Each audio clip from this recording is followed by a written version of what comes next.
bërthamor të Iranit, pra programit bërthamor të energjisë, jo programit bërthamor, program bërthamor për bomba bërthamore Irani nuk ka. Pra, pavarësisht saj kanë vazhduar. Pra, ky është presion që Shtetet Amerikës po përdorin ndaj Iranit për nesër në bisedime dhe në dy aspekte. Pra, presioni i parë është që edhe në rast se iranianët do të ulen në tavolinë, pra do të pranojnë të ulen nesër në tavolinë, të kenë një lloj presioni që të ndihen nën presion në bisedime. Po. Për këtë dhe e dyta është bërë që me shpresë iranianët duke vënë pra 2 ditë përpara bisedimeve, duke i vënë sanksione kur ke pranuar të bësh bisedime, ata të tërhiqen nga bisedimet. Dhe në moment që të tërhiqen nga bisedimet, Shtetet Bashkuara të Amerikës të gjejnë arsye për të sulmuar Iranin, sepse tashmë nuk po kanë arsye, sepse duke qenë se iranianët thonë hajde ulemi në tavolinë, ta kanë hequr arsyen për ta sulmuar. Pra derisa të mbarojnë bisedimet ti nuk mund të sulmosh.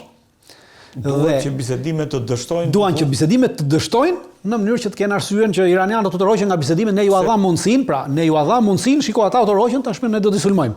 Pse po e kërkon një arsye dritan? Absolutisht që kërkon një arsye për ta sulmuar dhe ju duhet arsyeja për të justifikuar një sulm të tillë madhor, sepse ju duhet miratimi nga Kongresi. Pa miratimin e Kongresit nuk mund ta bëjë një sulm të tillë ndaj madhor ndaj Iranit. Po dhe për këtë arsye po përdor të gjitha llojet e presioneve të mundshme për të detyruar iranianët të tërhiqen nga bisedimet që fajti u mbetet iranianëve. Pra pavarësisht se ti bën provokimin, fajti u mbetet atyre. Por ama shumë ekspertë që unë kam dëgjuar në perëndim, edhe në SBA, thonë që nëse SBA do të ndërmarrë këtë hap, domethënë goditjen ndaj Iranit do dalë e turpëruar për sa i përket kësaj, sepse Rusia dhe Kina do të bëhen mbrojtësit kryesore, mbështetësit kryesore të Iranit. Nuk është vetëm ajo, edhe pa u bërë ato mbrojtje, sot unë e kam thënë dhe përsëris sot Irani ka të gjitha kapacitetet që t'i godasë të gjitha bazat ushtarake amerikane në lindjen e mesme. Dhe bazat ushtarake amerikane në lindjen e mesme goditen me raketa të shkurtër dhe me raketa me rrezet të shkurtër dhe me rrezet të mesme veprimi. Pra nuk ka nevojë për goditjen me raketa të me rrezet të gjatë. Rreth 50.000 ushtar dritan. Numri i tyre është shtuar në këto kohët e fundit, mund të ketë vajtur diku te rreth 80.000 numri i tyre. 80.000 ushtar. 80.000 ushtar. Pra, ato kanë këto kapacitete. Kanë kapacitet të godasin edhe bazat amerikane në Evropë, pra në Greqi, në Kipër, në këto, por ato duhet përdorin raketa me rrezet gjatë veprimi. Këto raketa balistike me rrezet gjatë veprimi është shumë më kollajt për të rrëzuar nga ana e Shtetit Bashkuar të Amerikës dhe të tjera, kurse me rrezet të shkurtër veprimi dhe me rrezet mesme veprimi është pak e vështirë sepse shpejtësia dhe efekti e tyre, pra distanca shumë e shkurtër, ato mrin përpara se të shkohet se të arrish të ashtu. Ti kundërpërgjigjesh, plus që mbrojtja kundërorë në këto bazat që kanë është zero, pra nuk kanë mbrojtje, kanë vetëm mbrojtje kundërorë minimale për të mbrojtur nga dronët, po jo për të mbrojtur nga raketat balistike. Pra të gjitha bazat ushtarake amerikane në lindjen e mesme, me përjashtim të bazës në Diego Garcia, me në Oqeanin Indian, që nuk është lindje mesme, me përjashtim të bazës në Al Udeida në Katar, që është një nga bazat më të mëdha ku ndodhen, ajo është bazë që ka mbrojtje kundërorë Patriot, raketa Patriot dhe mund të arrijë të mbrojë në pjesën më të madhe të raketave, kurse të gjitha bazat e tjera nuk kanë mbrojtje raketore, kanë vetëm mbrojtje në nivelin e dronëve. Pra për të mbrojtur, është një mbrojtje kundërajrore me artileri kundërajrore për të mbrojtur nga dronët, po jo nga raketat balistike. Kështu që të gjitha bazat janë të arritshme nga këto raketa balistike dhe automatikisht këto baza do të sulmojnë të gjitha. Plus, kjo është akuza që i bëhet Trumpit, që po rrezikon jetën e pikërisht, dhe po rrezikon jetën e këtyre 80.000 ushtarëve dhe do të jetë humbje e madhe Shtetit Bashkuar të Amerikës që brenda ditës të vdesin 5.000 ushtarë. Pra brenda ditës ai të godet të vret 5.000 ushtarë dhe të nxjerrë jashtë përdorimit 10-15.000 të tjerë, pra 30.000 forca, 20.000 forca të nxjerrë jashtë përdorimit. Kjo për Amerikën është katastrofa më e madhe, është turpim i madh. Pastaj ti mund ta shuash atë qytetërim, ti mund ta shuash Iranin, po sërish nuk ka asnjë lloj vlere më prapa. Plus është e vështirë për ta shuar Iranin, sepse për të arritur për të mundur Iranin duhet patjetër pushtimi ushtarak. Pra pushtimi me trupa është i pamundur, gjeografikisht është i pamundur në këtë mes. Po, prandaj çdo lloj aventure e Shtetit Bashkuar të Amerikës ndaj Iranit do të sillte fundin e Shteteve të Bashkuara të Amerikës si superfuqi botërore. Në kuptimin e asaj që ndërkohë dritan senatori Lindsey Graham pretendon që Irani ka sasi të mjaftueshme uraniumi për të bërë 6 bomba nukleare, 6 bomba bërthamore. Ata do ta përdorin atë dhe Irani thotë është shumë afër krijimit të 6 bombave bërthamore. Dhe me këtë do të sulmojnë Izraelin. Domthonë kjo është ai që thotë Lindsey Graham është një idiot. Është nga ata që amerikanët quajnë useful idiot. Pra është një idiot i dobishëm. Ka qenë gjithë jetën e tij një idiot i dobishëm, pra që kur ka qenë që në momentin që ka dalë si senator, ky është një nga ata të cilët bërtiste më të madhe që duhet të shuajmë. Ky ishte ai edhe e quaj idiot i dobishëm për arsye sepse para fillimit të luftës në Rusi, midis Rusisë dhe Ukrainës, Lindsey Graham ishte ai që bërtiste, pra përkrahte që në 2014 atë grushtin e shtetit që ndodhi në Ukrainë, udhëzimin e asaj qeverisë të ligjshme, dhe thoshte që Rusia është një pompë benzine e maskuar si shtet. Po, kjo është... Pra, kjo është shpreha e tij, që në 2014. Edhe ka përsëritur këtë edhe gjatë këtyre 3 viteve luftë. Dhe na doli që Rusia nuk pas ka qenë një pompë benzine e maskuar si shtet. Po pas ka qenë një shtet i maskuar si bombë benzine, si pompë benzine. Dhe si vjen çfarë bën, pra vuri përpara gjithë Amerikën e Lindsey Graham, gjithë NATO-n, gjithë Evropën dhe gjithë Perëndimin. Lindsey Graham e kritikoi Zelenskyn, ëh? Lindsey Graham e kritikoi Zelenskyn pse Zelenský nuk pranoi të nënshtrohej siç pretendon Lindsey Graham dhe siç pretendon Trumpi. Por përpara se Trumpi të vinte në pushtet, Lindsey Graham ishte në dhjetor të vitit që shkoi, ishte në takim te Zelenský dhe i tha që juve duhet të rekrutoni, tha, edhe 18 vjeçarët në luftë, tha, me Rusin. Të gjithë meshkujt aty rekrutonin luftë. Pra, ta shuajmë Ukrainën për të arritur atë interesin e Lindsey Graham që të luftojmë me Rusin se ndoshta e mundim Rusin. Dhe tashmë Lindsey Graham është një pro-izraelit, automatikisht është interesi i luftës dhe intereson që të shkojnë në luftë. Dhe ajo që ka thënë është e pavërtet, totalisht e pavërtet. Niveli rusët kanë deklaruar që niveli i përqindjes së uraniumit të përpunuar të Iranit është në niveli 6.3%, e cila është nevojshme përdorur vetëm për nevoja energjie. Që ta përdorësh uraniumin për nevoja të bombës bërthamore duhet të jetë mbi nivelin 9.3%. Pra duhet të jetë niveli saj. Duhet i besojmë rusëve në këtë pikë, thonë ata se. Unë mendoj që po, sepse rusët kanë bërë një marrëveshje dhe kanë marrë nën kontroll menaxhimin e të gjitha këtyre centrifugave. Aseteve bërthamore që ka Irani. Dhe kjo është ajo që po rusët po bëjnë ndërmjetësimin, pra në momentin që ti i godet këto asete bërthamore, ke goditur edhe specialistët rusë, pra ke hapur luftë Rusisë, sepse ka një marrëveshje dhe për hir të vërtetë do të themi që javës që shkoi, marrëveshja midis Iranit dhe Rusisë, pra ajo marrëveshja që u nështrua me 17 janar, u ratifikua javës që shkoi në Parlamentin Rus. Çka e blindon edhe më shumë dhe të futet në një konflikt me Rusinë nesër. Pra në rast se ti godet këto objekte, të cilat në këtë marrëveshje të 17 janarit kanë kaluar në varësinë ruse. Sepse një nga pikat, pra do të jetë pika në marrëveshja e 17 janarit ishte 47 pika, diku te pika 19, pika 20, nuk e mbaj më mirë, përcakton që qartësisht që të gjitha objektet e përpunimit të uranit, e rritjes së kapacitetit të uranit, të gjitha objektet bërthamore të uranit do të kalonin në varësi të agjencisë atomike ruse. Rosatom. Kjo është marrëveshja. Pra kjo është marrëveshja, pra është përcaktuar qartësisht. Në këtë marrëveshje dhe në moment që kjo marrëveshje ka kaluar në parlament, këtu kemi një problem tjetër më të madh. Dhe rusët në atë marrëveshje përcaktojnë që këto qendra do të mbeten vetëm për nevoja energjie dhe për nevoja shëndetësore dhe nuk do të përdoret ky urani për asnjë lloj gjëje tjetër. Prandaj thash, dhe pse ju besoj rusët? Sepse rusët kanë kollaj që të çojnë uran, të çojnë bomba bërthamore. Thash, ata kanë 6000 koka. Pra nuk e kanë pasur problem që ta transferojnë një kokë bërthamore 2-3 e japin Iranit. Po nuk i kanë dhënë deri më sot sepse nuk kanë leverdi, sepse rusët kanë interesat e tyre strategjike në këtë rajon, pra kanë interesa edhe me Izraelin. Pse kanë interesa me Izraelin? Se po të marr pak kohë dhe po të dalë. Aktualisht është lobi izraelit i cili ai po ndikon fuqishëm sot në Shtetet Bashkuara të Amerikës, që Shtetet Bashkuara të Amerikës t'i bëjnë presion qeverisë Al-Sharës, të Iranit të Sirisë që të pranojë bazat ushtarake ruse në Siri, të mos i përzëj ato. Sepse Izraeli ka interes që rusët të jenë në Siri. Se në rast se ikin rusët, atëherë duhet përballet direkt me Turqinë. Po qenia e rusëve i jep një garanci. Pse jep një garanci? Sepse ky terreni ku janë vendosur rusët është terreni i cili nesër Izraeli mund ta përdori për të fluturuar avionet e tij dhe për të goditur Hezbollahun në Liban.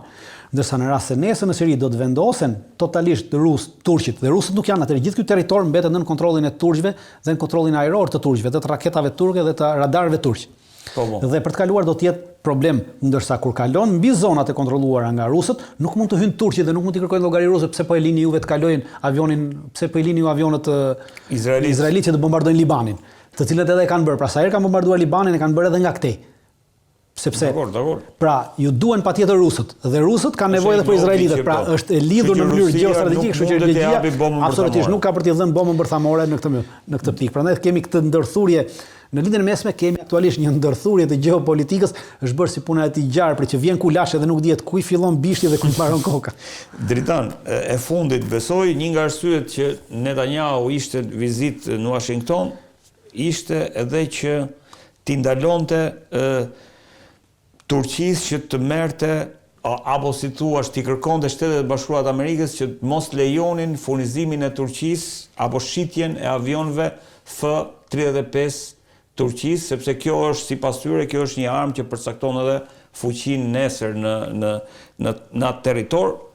Kjo nisur edhe nga fakti që Hamasi ose për Turqinë, Hamasi mbetet një ushtri çlirimtare. Pra Turqia mbetet një aleate kryesore e Hamasit që është armiku kryesor i Izraelit. Pra doja të dija kjo çështja e avionëve F-35, mund pse është kaq e frikshme në radhë të parë, dhe e dyta si do ndryshonte situatën në atë territor nëse Turqia do merrte. Nuk është e frikshme, pra në aspektin teknik nuk përbën ndonjë problem të madh për Izraelin në rast se Turqia do të merrte këtë avion, por edhe në rast se Turqia do të merrte këtë avion, pra zëmë një moment caktuar se Shtetet e Bashkuara të Amerikës do pranonin që ta rifusin Turqinë në programin e avionëve F-35, që nxorën kur mori S-400-ën.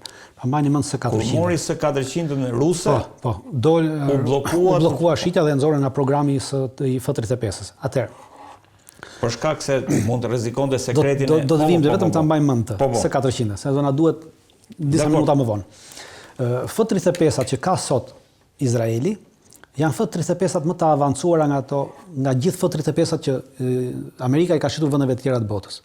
Dhe janë F-35I. Pse janë I? Janë quajtur I sepse janë modifikuar sipas nevojave të Izraelit. Pra janë F-35I. Pra Izraeli përveç që i ka marrë, ka bërë direkt në prodhimin e tyre në fabrikë modifikimin sipas interesave të tij. Sipas interesave të tij tekniko-ushtarake. Dhe janë prodhuar ti dhe kanë vendosur kur që ky F-35I të mos shitet mas i vend tjetër. Dhe të gjithë avionet e tjerë F-35 që po shiten dhe që kanë bërë marrëveshje gjysmë Evropës për të marrë këta, janë në një nivel 2 deri 3 shkallë më poshtë se sa F-35I që ka Izraeli. Më inferior se dat Izraeli. Në aspektin teknik, në rast se Turqia do të merrte një tillë, do të ishte më inferior se sa Izraeli. Pra në aspektin teknik nuk përbënte ndonjë problem, aspektin teknik. E dyta, edhe në rast se Turqia do të merrte këtë, pra do të binte dakord të Amerikës ta jepte. Atëherë, në rast se Turqia do të hynte sot, Turqia i bie që ta marrë avionin e parë pas 12 ose 15 viteve. Sepse sot prodhimi i avionëve është me radhë, pra nuk prodhon në kaq sasi të mëdha. Dhe absolutisht. Dhe janë rradh vendet e tjera të Evropës, pra janë Polonia, Gjermania, Anglia që kanë zënë radhën dhe presin të marrin avion. Greqia është e fundit që ka zënë radhën, edhe po pret. Edhe Greqia nuk mund ta marrë avionin e parë, Greqia do ta marrë në 2035-ën. Avionin e parë. F-35. Pra janë këto, pra sot në rast se Turqia do të hynte sot në këtë, i bie që avionin e parë ta marrin në 2040-ën. E qartë. Pra dhe kjo nuk përbën në 2040-ën ka zhvilluar, pra nga gjenerata 5 kemi kaluar te gjenerata 6 avion, ndoshta edhe 7 dhe F-35 nuk ka më problem për Izraelin, po thjesht është ndërhyrje politike e Izraelit për ta përjashtuar Turqinë nga kjo. Dhe ajo çka është më e rëndësishme është në rast se e merr F-35-ën, atëherë të gjitha ato dhëna teknike të F-35-s mund t'i përdori nesër te S-400, pra nuk i duhet që ta hapi S-400-ën dhe ta kapi avionin në fluturim që t'i marrë të dhëna teknike, por ja jep të gjitha të dhëna teknike direkt S-400-s, dhe duke ja dhënë S-400 në momentin që ajo e hap automatikisht kjo nuk ka nevojë për të punë, po në momentin që e hap të S-400 dhe që po tenton ta përdori në Siri, sepse mund ta përdori në një vend të tretë, por ama i duhet leja e Turqisë, e Rusisë për ta përdorur në një vend të tretë, se nuk mund ta përdori në Siri pa lejen e Rusisë. Po në rast se do ta bënte në Siri këtë S-400 duke i dhënë të dhënat e avionit F-35, automatikisht avionet F-35 që ka Izraeli, pra pastaj do të ishin obsolet për ballë këtij kombinimi. Pra, kjo është frika e Netanyahut për të ardhmen 10-15 vjeçare, po jo për nesër ose pas nesër. Pra nuk bëhet llaf për brenda 5 viteve, bëhet pas 10-15 viteve. Pra kjo është, ata shohin për të ardhmen. Po, Dritan, se kjo F-35 për Turqinë, po diskutohet edhe për armë bërthamore për Turqinë, të paktën kështu në terma burime jo zyrtare. Atëherë unë nuk besoj që Turqia ka disa vite që pretendon që të hyjë në programin e armëve bërthamore. Për këtë arsye kanë nënshkruar edhe 2 kontrata me Rusinë për ndërtimin e centraleve bërthamore, Pra ka ndërtuar centrale elektrike bërthamore jashtë në ndërtim e sipër njëri central, pra duhet të mbaroj në 2027 duhet të mbaroj dhe duhet të fuqim. Absolutisht Rusia po ndërton me reaktore me diçka, Rusia do ja menaxhoj për 10 vjet sa të prodhoj inxhinierët edhe personelin që duhet ta menaxhoj vet. Dhe pretendon që me këtë me uranium, pra që ta energji bërthamor, pretendon që nesër të përfitojë nga kjo dhe të hyjë edhe në bisedime për prodhimin e bombës bërthamore. Po nuk besoj që do ta lënë dikush Turqinë për bombën bërthamore. Kundërshtari i parë do të jetë Irani, sepse aktualisht është shef Turqinë njësoj. Kundërshtari i parë do të jetë Izraeli, sepse aktualisht është shef Turqinë njësoj si Irani, pra. Për Izraelin është njësoj, si ta ketë Irani, si ta ketë Turqia bombën bërthamore, Izraeli në këtë moment i konsideron të dyja dhe besoj që do të jetë e pamundur dhe me kundërshtimin e Izraelit nuk ka, pra, vendet cilat mund të japin Turqisë bombë bërthamore aktualisht është vetëm Shtetet Bashkuara të Amerikës dhe Rusia. Pasi Turqia nuk ka marrëdhënie të tilla me Kinën që të marrë bombë bërthamore, nuk ka marrëdhënie me Korenë e Veriut që të marrë bombë bërthamore, nuk ka marrëdhënie as me Francën, të tilla që Franca t'i japi Turqisë bombë bërthamore.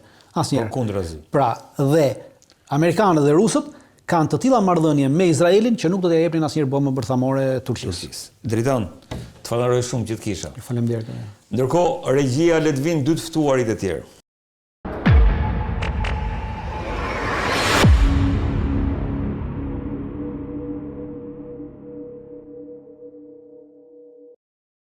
Është bashkuar me mua në këtë pjesë të dytë Endri Tafani, njohës dhe ekspert i marrëdhënieve ndërkombëtare. Përshëndetje Endri, mirë se erdhe.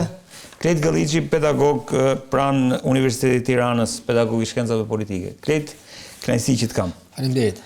Do ta nis bisedën Endri me ty për shkak se duke qenë se edhe je marrë me bursën, e njeh pak a shumë se si funksionon gjëja dhe duke qenë se njeh edhe gjeopolitikën, mendoj që je nga njerëzit që mund na japësh përgjigjen më le të themi më të goditur për sa i përket asaj që po ndodh sot, që ka tronditur tërësisht planetin, për sa i përket tarifave, luftës së tarifave, luftës tregtare. Ideja është çfarë po bën Donald Trump me këtë luftë që ka nisur.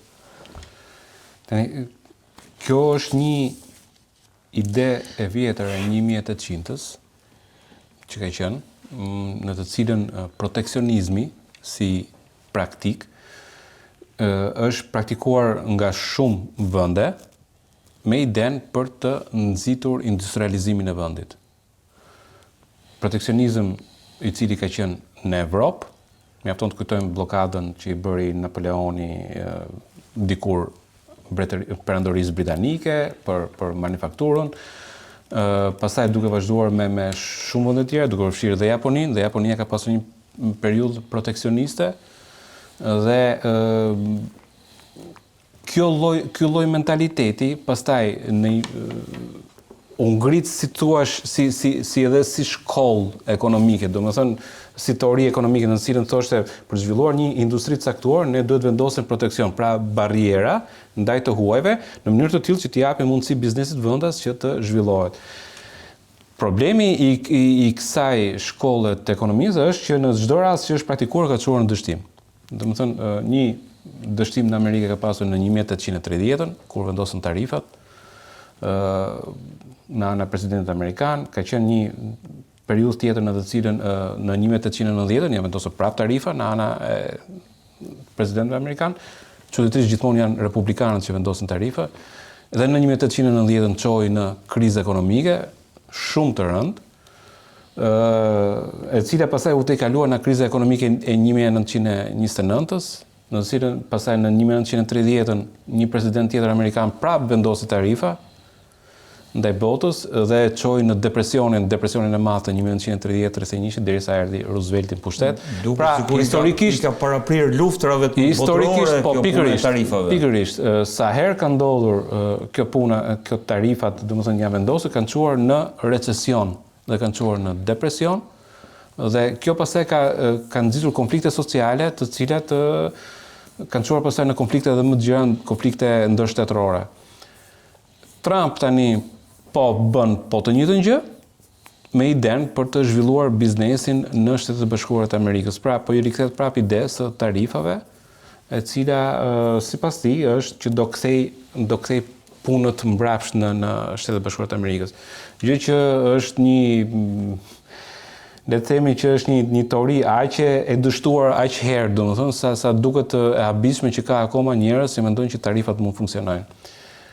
Për të dhënë idenë, domethënë, për shembull, në Vietnami për shembull prodhon këpucët dhe atletet e Nike-ut. E kupton? Ose këmishat që prodhohen në Vietnam, me bluzat e të tjerat. Ai e prodhon me 50 cent ora. Pra një punëtor vietnamez paguhet 50 cent ora për të punuar atë. Dhe ne kemi pasur këtu në Shqipëri, kemi pasur fasonin, derisa euro e detyroi që të largohesh në Shqipëri, pra kursi euros e detyroi. Kur ti punon në fabrika të tilla, ajo që është kosto variabël dhe kosto më e rëndësishme është kosta e fuqisë punëtore. Sepse makineritë kushtojnë pak a shumë një lloj në gjithë botën, materialet e para kushtojnë pak a shumë gjithmonë, në gjithë botën kushtojnë një lloj. Marketingu është tjetër gjë që bëhet, dhe Amerika përfiton të marketingu, por këto kosto janë një lloj. E vetme gjë që ndryshon është kosta e fuqisë punëtore. Dhe kur ti në Shtetet e Bashkuara të Amerikës e ke $15 orën e punëtorit, aktualisht aq ka vajtur, normalisht ti nuk mund ta konkurrosh Vietnamin. Edhe sikur ti të vendosësh tarifa ndaj Vietnamit. Çfarë do bësh? Maksimumi që mund të arrish ti është që ta bësh aq të shtrenjtë bluzën e Vietnamit sa në Shtetet e Bashkuara të Amerikës të shesësh vetëm bluza të prodhuara në Amerikë. Por në pjesën tjetër të botës do vazhdoj të shesë Vietnami. Sepse nuk do ketë tarifa me Vietnamin. Pra, në Afrikë do blejmë prap këpucë edhe bluza që prodhohen në Vietnam, në Evropë gjithashtu, në Amerikën e Jugut gjithashtu. Në gjithë botën përveç Amerikës do shiten bluzat e prodhuara në Vietnam. Pse? Sepse Vietnami ka kostot më të ulta. Dhe duke qenë se dhe kush do humbi në këtë rast? Do humbi konsumatori amerikan. Shtetasit amerikan, ai që do e blej fundit pantallonët, bluzën apo këpucët, ka për të paguar më shtrenjtë se sa do të paguante për në rastin sikur ta kishte lënë të lirë këtë punën e tarifave. Pra, në një botë të tillë globale, një botë të tillë kaq të madhe në të cilën kostot janë kryesorja për përfitimin e biznesit, është e pamundur, domethënë është kundërproduktive që ti të vendosësh tarifa. Dhe pse ka ndodhur kjo në Amerikë? Në Amerikë ka ndodhur sepse amerikanët janë bërë gjithmonë më të pasur, dhe duke bërë amerikanët gjithmonë më të pasur, dhe puna është larguar, sidomos to që janë punë që kanë kosto manuale. Është si puna një të pasuri për shembull. Një i pasur nuk i bën vetë punë të shtëpisë.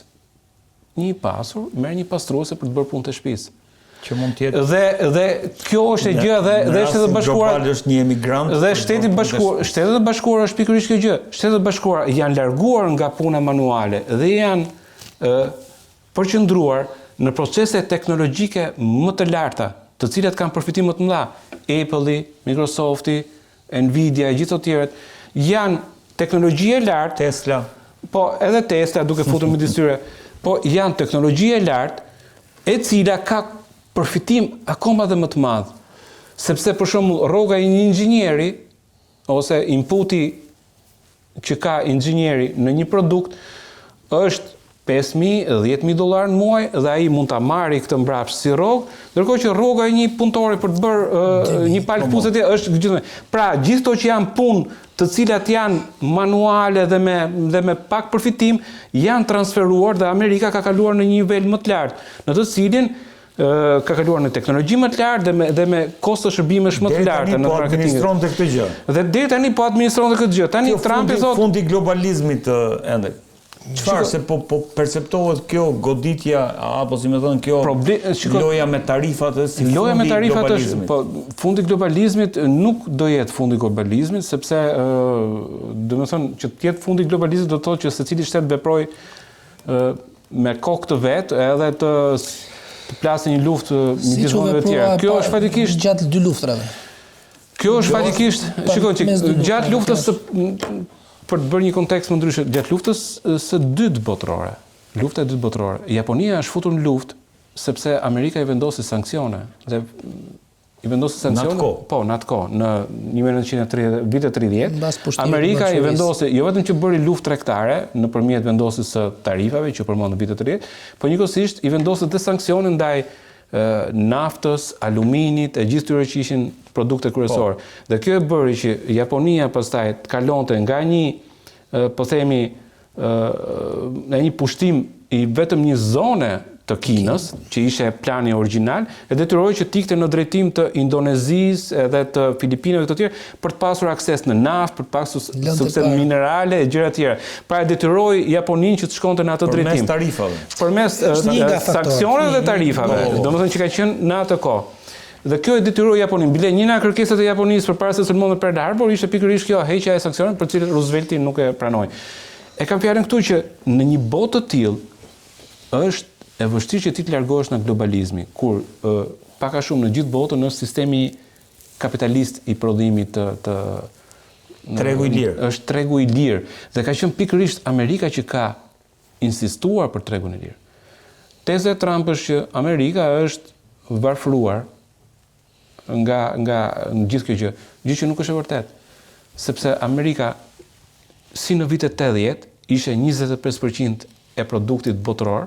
Pra GDP-ja e Amerikës përbën 25%, edhe sot e kësaj dite përbën prapë aq, 25% e GDP-së botërore. Që do thotë Amerika nuk ka ngelur mbrapa, nuk ka përfituar njëri. Po mos janë rritur këto të tjerat, po do kthej. Dhe ajo që ka ndodhur, ajo që ka ndodhur është pak më ashtu. Nga vitet 80 e këtej që Trumpi pretendon që ne na ka rrjepur. E vetme gjë që ka ndodhur është Shtetet Bashkuara të Amerikës. Sa herë kanë qenë republikanët, kanë ulur taksat për shtresën më të pasur. Dhe kjo ka bërë që të ulen të ardhurat, të cilët pastaj janë mbuluar nga borxhi i marrë nga Shtetet Bashkuara të Amerikës. Pra, sa herë që buxheti del me deficit, ti detyrohesh që atë deficit të marrësh borxh. Dhe që në vitet 80 e këtij borxhi është rritur në mënyrë eksponenciale dhe kjo ka ndodhur për politikës së uljes taksave.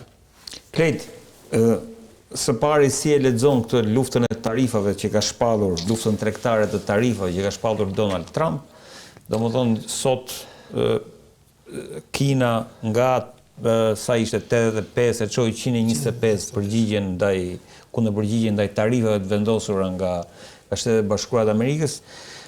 Kemi atë pezullimin 90 ditor të SBA-s dhe me njëherë bashkimin në këtë pezullim edhe të Bashkimit Evropian. Pra si e lexon këtë që po ndodh aktualisht? Atëherë, do ta nis pak histori të shkurtër. Shtetet Bashkuara të Amerikës kanë operuar me ata që kanë qenë aleatët e tyre, sidomos pas luftës së ftohtë, pas luftës së dytë botërore, duke sakrifikuar nga pikpamja ekonomike deri diku, duke i ofruar, si thosh, dhe që këta vende të vinin barriera ekonomike ndaj Shtetit Bashkuar të Amerikës, ndërkohë që zhvilloheshin ekonomikisht. Ka ndodhur me Japoninë, ka ndodhur me Korenë e Jugut, ka ndodhur me Tajvanin. Dhe në vitet 80 këto vende u rritën aq shumë ekonomikisht saqë se thosh patën atë rritje ekonomike saqë i bëri ato vende nga pikpamja e zhvillimit ekonomik bëri nga vendet pararojnë në botë. Pra përdorimi i mekanizmave ekonomik për të ndërtuar një raport politik ka qenë pjesë e politikës amerikane. Përfitimet kanë qenë më të mëdha, besoj, në rrafshin global për Shtetet Bashkuara të Amerikës sesa për këto vende. Po. Kjo ka qenë logjika. Sa i përket tarifave pastaj, Trumpi në vendosjen e tarifave nuk ka marrë parasysh kostot apo tarifat që i kanë vënë këto vende. Ka marrë si indikator atë që ishte deficiti tregtar.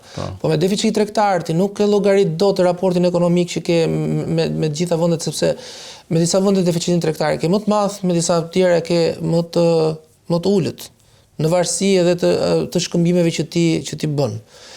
Ekonomikisht është e pamundur që ti të prodhosh, pra të kthesh në një ekonomi autarkike. E ka provuar Shqipëria me kosto të mëdha. Pra Shqipëria ishte një vend i cili nga vitet 60 tutje tentoi të bënte një operacion gjigant ekonomik, i cili teorikisht do ta pavarësonte nga marrëdhëniet ekonomike pra nga varësia që mund të kishe me botën. Dhe është e pamundur ta bësh. Është praktikisht e pamundur. Ti mund prodhosh gjithçka vet. Për shembull, Amerika nuk ka problem të prodhojë gjithçka vet. Po kostot janë gjigante. Po janë kostot. Pra, edhe ti fundit në jetë do bësh ato llogaritje me diskosove. Është më mirë ti bësh vetë këto gjëra apo ti japësh një tjetër ti marrësh lekët. Kështu ka ecur Amerika. Pra, ato gjëra të cilat mund t'i bënte vetë, por përfitonte më shumë, po t'ia bënte dikush tjetër. Po ka përfituar shumë më shumë dhe duhet paguajnë për këtë. Kjo është Jo, rriti është ka diçka tjetër nga pra si dy kanë qenë shtyllat e politikës amerikane, pra për të qenë një perëndori, ti pak në Shtetet e Bashkuara të Amerikës, mas luftës së dytë botërore, për të qenë perëndori kanë tentuar që të kenë minimumin e kostove që t'jep perëndoria nga pikpamja e mbajtjes, nga pikpamja ushtarake, dhe maksimumin e kostove ekonomike. Dhe ja kanë arrit qëllimit. Pra, kanë kriju një hapësirë gjeopolitike e cila kishte si referencë Shtetet e Bashkuara të Amerikës, e cila u zhvillu dhe ekonomikisht, Europa, një pjesë e Azisë, Amerika Latine, pra sa pati mundësi, me kosto ushtarake minimale. Dhe si e fitoi luftën me Bashkimin Sovjetik, se mbarimi i luftës së thotë ishte fitore. Për shkak të sistemit ekonomik, këtu mund ta fuzësh në rrafshin e superioritetit të sistemit kapitalist ndaj ekonomisë planifikuar, por kjo është komplet çështje tjetër, duke i rrit kostot ushtarake dhe kostot e mbajtjes perandorisë Bashkimit Sovjetik, i cili kishte gjigande, dhe në këtë mënyrë mbajti perandorinë. Tashti, në rast se ti do të kesh një pozicion ushtarak apo gjeopolitik të caktuar për ta ruash perandorinë, atëherë duhet të kesh parasysh edhe këtë element.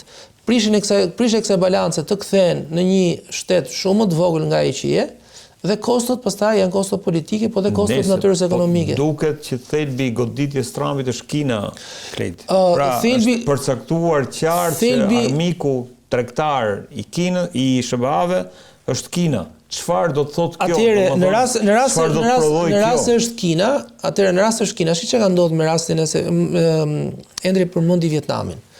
Vietnami nuk është rezultat i zhvillimit ekonomik vietnamez, lidhet shumë me Shtetet e Bashkuara të Amerikës. Pavarësisht se Vietnami sot nominalisht është një shtet komunist. Nominalisht e them.